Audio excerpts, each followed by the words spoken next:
Welcome to 40 мянгад Daily Show. Би хөтлөгч Бэлгүн байна. Улаанбаатар хотод соёлыг түгээх зорилготой нэвтрүүлэг юм байна. Шинэ дугаар юу эхэлж байна. Өнгөрсөн 7 хоногт маш олон сэдвүүд болж өнгөрлөө. Бараг боломжтой болсон Нямбатар даргын бичлэгээс эхэлцгээе. За баярлалаа. Манай хөтлөгч Соломон нийслэлийн 35 дугаар сургуулийг төгссөн. За би болохоор нийслэлийн 48 дугаар сургуулийг төгссөн. Хэрвээ Соломон битүүрийн сургуульд яг ийм спорт цогцлол байсан бол битүүр өнөөдрөөс арай өндөр байх байсан бахаа гэж бодож байна. За Нямба дарга маань ер нь хээгүү хүнэлтэй. Тэгээд бас хүний нэрийг бас ингэж алдаж хийж болохгүй. Манай цов ах юм байна. Цолон битүүр бол намхан дар гээд бас өөрийнхөө намхан хүнтэй бас харьцуулчихжээ. Тэг яг хаа мань дарган ярьж байгаа санаа зөвлөлтөө. Тэг одоо бид нар энэ Монголын ирээдүйд болсон хүүхдүүдэд анхаарах цаг нь болсон. Би бэлдар болон сэтгхүүдээр нь тэгээд хэрвээ дээхэн үед нэрээ иймэрхүү спорт хангамжууд ингээд байдаг гэсэн бол хүүхдүүдийн өсөж торнох орчин сайжраад завгүй болох тусам мөн гэмт хэрэгт оролцолдохгүй ямар нэгэн асуудлууд гарах хэвээр. Тэгээд ямар ч гэсэн Улаанбаатарын нэг сургуульд ийм шинэ бүтээн байгуулалт болсон юм байна. За дараагийн сэдв энэ морин уралдаантай буюу уяач хүүхдүүдэд холбогдолтой сэдвээр өрнөжийн. За тэгээд маш олон жигсаал цуглаан баг морьтой хүмүүсийн жигсаал талбай дээр болоод өвлийн улиралд энэ морин уралдааныг зохион байгуулахыг хоригдсан байсан. За энэтэй холбогдолтой нэг бичлэгийг хамтдаа үзье. Члаараа ерөнхий сайдаа та маш сайн хариуцлагагүй гэлчлээ. 2019 оны 54-р 57-р тогтоол дээр жил бүрийн 11 сарын 1-ээс 5 сарын 1 хүртэлх өдөр хурдан морь уралдах хүүхдийг сунгаа үсэргээд 18 нас хүртэлх хүүхдийг хоригдсан байгаа. Гэтэл та энэ ч уяачд болон хүүхд эрхийн асуудлаар ажиллаж байгаа хүмүүсийг хоорондоо очроо олоо гэж энэ эндэр дээрээс хэлж байгаа чинь маш хариуцлагагүй сонсогдож байна. Та эндээ бас эргээ залруулах хэлэх үү? Би та нарыг хэлж гисэн болохоос учраа болдгоо юм л дээ. Битгий ингээ хэрэлдээд байл гэж. Харин энэ хийгдэх тогтоолын дараа 2020 ямар ч шаардлагагүй тогтоол гарсан шүү дээ. Тогтоол чинь дараагийн тогтоолоор өгчих болохгүй 25 оны тогтоол гарсан байна. За манай Зандан шатар ерөнхий сайд маань энэхүү асуудал дээр тавьж байгаа асуудал ингээд хоёр байгууллага нэрчээд байхгүй. Хүний эрхийн хүүхдийг хамгаалдаг байгууллага нэрчээд. За мөн энэ уралдаан зохиолмоор байна гэд хоёр холбоо ирчээд асуудлаа шийдвэрлэх гээд Зандан шатар ерөнхий сайдаар ороо уулзсан чинь өөрсдөө асуудлаа шийдэж хэлсэн байна. Одоо чи юу гэсэн үг юм бэ те? Энэ улсын засгийн газрын тэргүүн ерөнхий сайд маань энэ асуудлыг хагалж өгөхгүй л эдэрчүүд өөр хаана очих юм бэ? Тэгээ Зандан шатар дарга нэг иймэрхүү байдалтай байгаад харж байгаа Монгол улсад хоёр ерөнхий сайдтай юм шиг байгаад Учир дарга маань бас яг ерөнхий сайдын ажил хийгээ явсан. Тэгээд энэ хоёр холбоо юу очроо олохгүй явал нэг учир дарга дээр нэг яваад очивол шийдэж үл магадгүй шүү. Манай бараг 2 дугаар ерөнхий сайд болчиход байгаа шүү. За Нямбатар даргын маань өнгөрсөн бас уурлуулад амжлаа. Бүүнөр бичлэг хамтдаа үзцгээе. Би балаа юм ярьж чи унш. Чи над хоёр гээд унш. Тархиныхаа IQ-г шалгуулаа. Чи юу ч огт тараагүй хөөе. Юу гэнэ чи? Энд чамд хэдэн төгрөг өгсөн юм?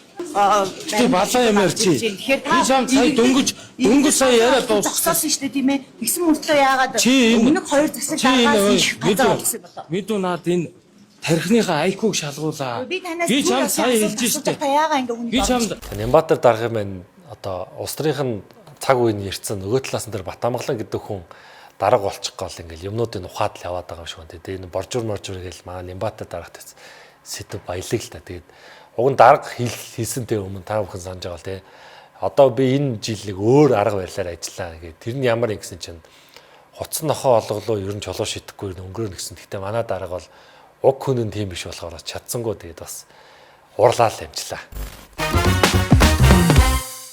Манай улсын 1-р ерөнхий сайд болох Зандан шатар ерөнхий сайд маань ядууралтай тэмцэж ядуурлыг бууруулна гэсэн энэтэй холбогдолтой бичлэг бүүнээр хамтдаа үзье.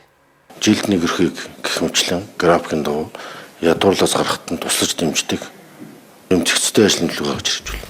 За нэрээ ядуурлыг ингээл нэг өрх бүрхээр нь барьж аваад гаргацдаг. Тэгээ одоо энэ ч одоо яа нэг сүг нэг айл болгонд очил мөнгө тараагаад нэгээр нь гаргаад байвал уг нь бол ядуурл одоо хүн амын тоогоор үзвэл бараг нэг жилд нэг гэхэр чинь одоо юу вэ нэг монголчууд тэр ядуурлаас гарахын тулд нэг 200-аас 300 мянган өрх ядуу амьдралдаг гэхэр чинь бид 200-аас 300 мянган жил хэрэгтэй болчиход байна.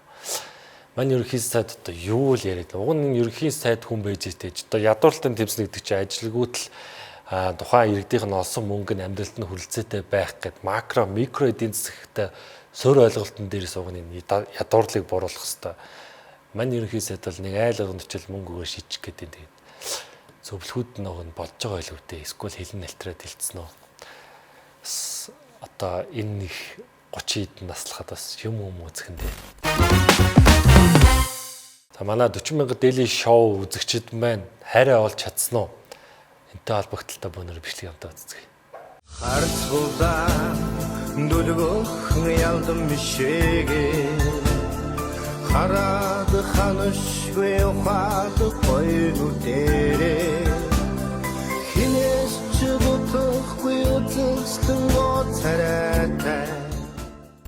Бид нар ярьдагтээ энэ ах шиг л харцтай хүнийг чам руу хайртай хүн чинь яг ингэж харж явал чи тэр хайртай хүнээ эзэж битээ орхиороо гэдэгтээ нэг иймэрхүү дарганаар л нэг ийм үгийг хэлсэн багтаа бид нар ингээд яриандаа яриад идэг даргаа гадаа бороо орж илээгүй гэдэг асуултыг нэг иймэрхүү ахнаар л даргаас асуудаг багтаа яг л нэг иймэрхүү л манер тахтар харж байгаа харц марц бол үнэхээр хайр ялдан бүр ингээд сэтгэлээс нь бүр ингээд хайр ялгараад байгаа бас тийм миний л даргын зөв миний л дарга гэдэг хөр харагчлаа шүү. 40,000 Daily Show үргэлжлэж байна. За Томокогийн талаар гэрт нь очиж хонж үзье. Ямар асуудлууд байгаа болов гэж өнгөрчлөө болог маш их хэвлэлээр явлаа. Би бол гэртээ гадны хүний хинчээс ерөн оруулах дурггүй байдаг байхгүй. Тэрийг чи манай хүн мэдчихэж байгаа. Тий. Өө тэрийгээ бас жоохон засгал хэрэгтэй шүү дээ. Би дурггүй шүү. Би эхнээсээ хэлчихье. Ерөн ингээ хүн тэрийг бас одоо нэг 20 жил амьдарчиж одоо ойлгох хэрэгтэй чи. Байсан ч байхгүй ч миний хүсэл бол ерөөсөө чамд хамаагүй юм биш үү? Ингээд нэг хүн оруулмааргүй. Ялангуяа танай дөө мөг чи оруулмааргүй ингээд дад чи. Чи бол надтай ч надгүй ч оруулах юм. Тэгээд энэхүү ярианаас монголчууд маань энэ хоёрын амьдралыг тэр яриа 1-7 хоног ч гоё шүүлээ. Тэгээд яалтчгүй энэ соёлын асуудлууд байгаа л да тий. Бид нар ч одоо ингээл бүрхэг өдөр баяртай цай идэх гэжлээ ингээд бүр ярихгүйгээр цаг агаараараа ингээд нэг соёл байдаг хүмүүс нэгийг ойлгодог тий. Тэгээд одоо хоёр хос нэгнтэйгээ болж байвал манаас оролцоод яах вэ тэгээд оролцохгүй юм гэж байна. Тэгээд өөртөө болж лайвал тэр үсттэй. Тэгээд Томокото бас амьдралд наад жаргал гэр бүлтэн сайн сайхныг өсөй өрөөё. Нийслэлийн төлөөлөгч их жаргал нөгөө миний санаж агаар цэнгэлтгийн гадаа мөхөртн ахтай нэг үзэлцээд баах юм болоод тэгээ хоёулаа нөгөө хойшоо очиж суугаад тэгэд мань хүн нэг яриа өгсөн байна. Хоёрын хооронд одоо энэ Улаанбаатар хот байгаа энэ ногоон байгууламжуудаа бүгдийн байхгүй болгомоор байна. Одоо ерхий архитектораа. Арчилдаг хүн байхгүй. Тэгээд нэг тоос шороо босоод ингээд алхаж болохгүй бороо шороо орохоор шавар болчдөг. Дэлхийд даяар ногоон байгууламж, ногоон эко байх одоо манай улсын ерөнхийлөгч Тэрбумотыг санаачлаа байж хахад нийслэл биднийг төлөөлж байгаа төлөөлөгч нь энэ Улаанбаатар хотод байгаа жижигхэн ногоон байгууламжийг байхгүй болгож шавхар шавхаан дийлдэхгүй нэгэд нэг ийм юмэр сууж их ийм хүнээр одоо бид нар нийслэл төлөөлөлчөөр одоо юу хүсэх вдэ яваасаа тий. Тэгээ би нүуний галзуурсан юм эсвэл угаасаа ийм үг. Тэр ногоон байгууламж нь борооны ус шингээж байгаа маш олон хэрэгтэй. Тэгээ сүүлийн үеийн манай нийслэлийн дарга нар энэ сүүлийн газар чөлөөлөлт энд тэнд хийж байгаа юм харахаар битүү центр усаад идэх те. Уг хүндээ ээлтэй эко орчныг бүрдүүлэх ёстой юм шүү дээ. Одоо энэ олон улс Америкийг харсан бол цэцэглэгт хүрээлэн байгуулдаг. Энэ өөрөө салхи бороо усыг агуулж идэг маш олон стратеги ач холбогдолтой зүйлүүд байдаг. Одоо энэ хаана амьдарч байгаад ингэж их цемтэн дуртай юм бэ? Тэгэхээр ойлгохгүй. Яг галзуурсан байна.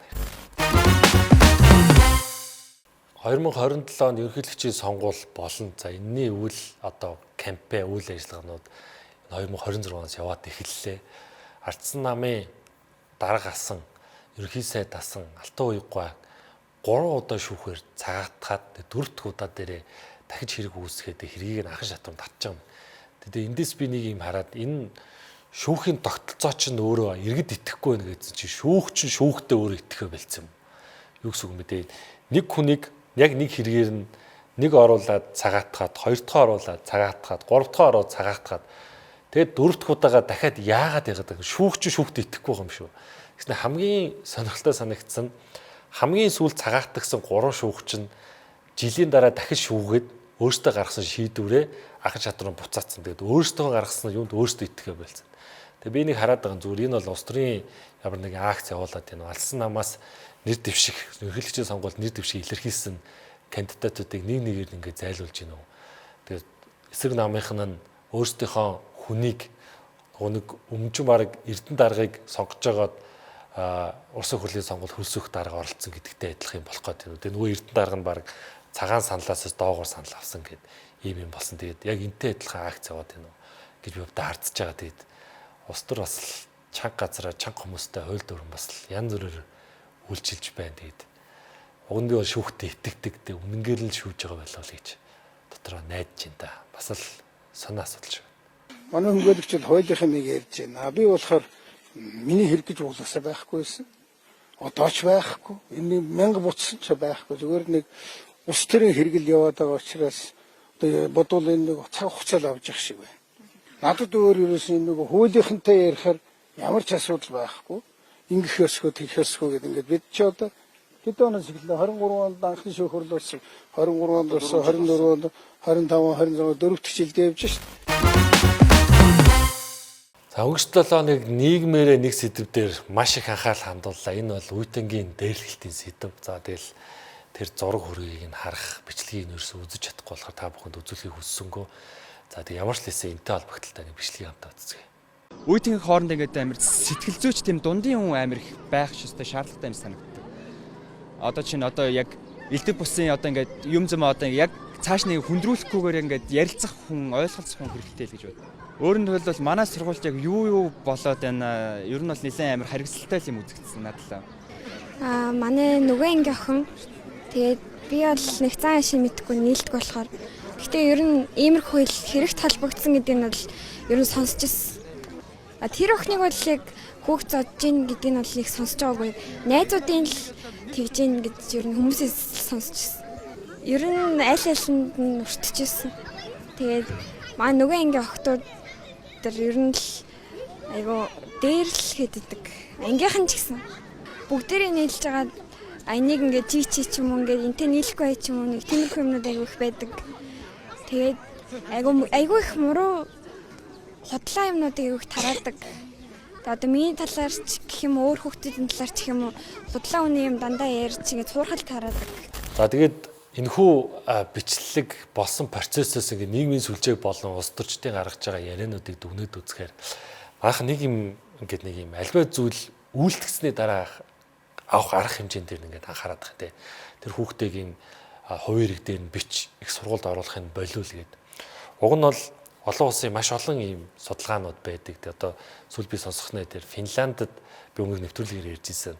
Үеийн дэрлэгтийг авч хэрэгжүүлсэн арга хэвэл сэтгэл зүйчтэй болох тухайн хүүхдийг сэтгэл зүйчтэй ярилцах гэр бүлтэн зөвлөгөө өгөх талаар ярилцлагын аргаар тухайн үйлдэлийг хийхээс өмнө сэрэмжлүүлэх ёстой. Тэгээ одоо манай улс төрч бол энэ нийгмийн сүлжээнд яваад байгаа юм харахаар үйлснийхэн дараах арга хэмжээнийг яриад байгаа. Бид нар үйлдвэрлэхээс өмнө арга хэмжээ авах ёстой юм аа. Тэгээд энэний хамгийн зөв шийдвэр юу гэхээр энэ бол зүгээр ярилцах. Одоо ингээд нийгмийн ингээд өдөр тутмын одоо Монголын ийм амьдралын хэв маягтай яалтчгүй ингээд ээж аав нь хоёулаа ингээд карьер зүйж ажиллахгүй бол энэ нийгэмд ингээд амьдрах чадваргүй болсон. Тэгэнгүүт яг хүүхдүүд нь гэртэнд орхичод байгаа. Тэгээ энэ орхицсон хүүхдүүдийн анхаарал тавьж ингээд суларснаар болж нөгөө хүүхдүүд нь өөрийнхөө одоо сэтгэл зүйчтэй ярилцах гэдэг юм одоо бүр байхгүй шүү дээ. Яаж аав ээжтэйгээ бүр ярилцгаа болцсон. Тэгээ найз нөхдөйгөө ярилцж байгаа эдгэрт ямар анхаарал сул байгаа хамгийн том асуудал. Тэгээд энийг ингээд зөв системтэйгээр яах гэхээр ийм бодлого усаас хэрэгжүүлэх хэрэгтэй. Тэгээс шууд үйлснийхэн дараа дээр наа хөгч муухай наа хөгтөө их сургуульд оруулах бол гэхэд тэр хүүхдүүдийг бид нэр яа гэж байгаа Монгол улс. За тэр хүүхдүүдийг ингээд их сургуульд эсвэлэхгүй байгаад улам аратан болох гэж юм ба. Тэгээд тэр өссөн өсөөгүй тэр хүүхдүүдэд сургууль таардаг маа гэхэд годомч нь таарна шүү дээ. Зах талбай олон нийтийн газар тэр хүүхдүүд тэр хүмүүс чинь том болоо хөгжин тэд нар дахиад хүүхдтэй болно. Тэр бид нар яах юм? Энэ бол муу хүний хүүхд муу үйл хүн байна гэж дүгнэх болохгүй шүү дээ. Тэгэхээр энэ асуудлыг гоё органикаар гараад дэд бүтцээр нь гараад тэгээ ер нь сүүлийн хэдэн жилүүдэд үнэхээр Монголын энэ бүх салбар бүр яг энэ үеийнгийн дээрлэхэлд энэ асж байгаа тогттой адилхан яг бүр уул руугаа ортлоо дампуурсан. Тог тасаж мэдрээд байгаа нь энэ эрчим хүчний салбар болохоос боловсрал, эмч, за тэгээд гадаад худалдаа, аюулгүй байдал тэгэхээр татагтай тулчлаа. Тэгээд бүүнөр одоо энийг шийдэх зөв аа сонголтоо идэвхтэй оролцож би өмнөх дугаараар хэлсэн. Энэ удаа ч гэсэн уриалмаар байна. За тэгээд нэвтрүүлгийн маань гол үзэл санаа болох соёлыг түгэх хотын соёл болондоо би эцэг эхчүүдийг уриалмаар байна. Би та бүгдийг ойлгох чинь энэ завгүй нийгэмд энэ завгүй Улаанбаатарт энэ Монголын хэм маягт үнэхээр өдрөөс орой хүртэлх ажиллаж байгаа ч гэсэн орой нэг 5-аас 10 минутыг хүүхдэд зориулаад бага багаас нэхлүүд ингэ ярилцдаг соёлыг гэр бүлдээ Монгол даяар ингэж гармаар байна. Хүүхд гэдэг чинь маш жижигхэн асуудал хүртэл амар хүнд байдаг. Яагаад гэхээр тэр ертөнцийг мэдэхгүй учраас тэгээ тэрийг хайж олохгүй гээд бусдаас хайгаад илэрхийлээс найз нөхдөсөө хайбсаж байгаа ингээ буруу зүрх рүү яваа орчдөг. Тэгээ яг энэ үед нь эцэг их нөгөө завгүй байна, биеимч ажилтай, тимч ажилтайг яваад байхаар хүүхдүүд ч орхичод байна. Тэгээд 40 мянгад шоуныхаа нийт үздэг үзэгчтэй гэр бүлтнээ нэг өдөрт багтаа нэг 20 минут гаргаад аав ээж гэр бүлээрээ сууж байгаа тэгээ хүүхдээ сонсдог, хоорондоо ярилцдаг байгаасаа гэж уриалж байна. 40 мянгад дээли шоу байлаа. Их хотын амьдрал соёл том бодлогоос биш өдөр тутмын жижигхэн дадлаас хамааралтай шүү. Баярлалаа.